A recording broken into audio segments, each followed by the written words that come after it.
Thank you.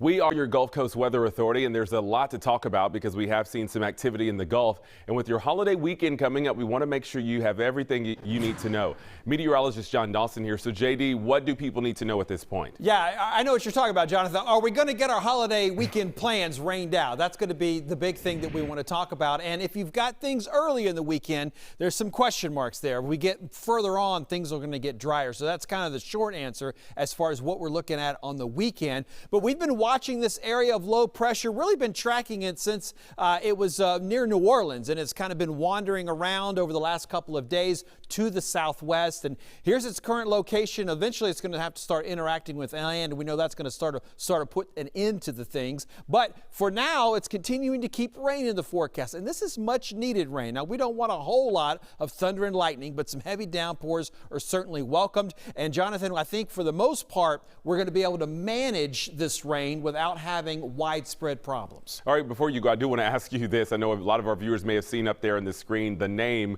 Invest 95L. What is that? Why are we calling it that? Yeah, that's just kind of interesting because it's not a tropical system yet, but the Hurricane Center is keeping an eye on it. So, if it's a tropical depression or a tropical storm or a hurricane, it's getting a number or a name that it gets.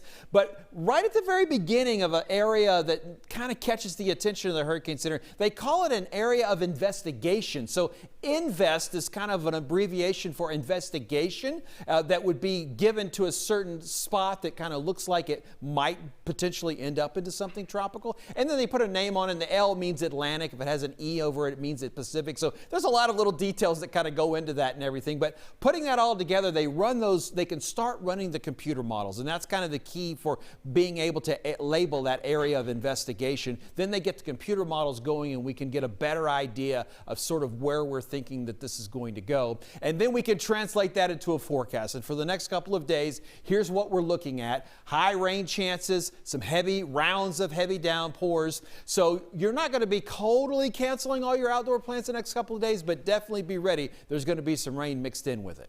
All right, JD, we'll see you in a bit. Thank you. Now,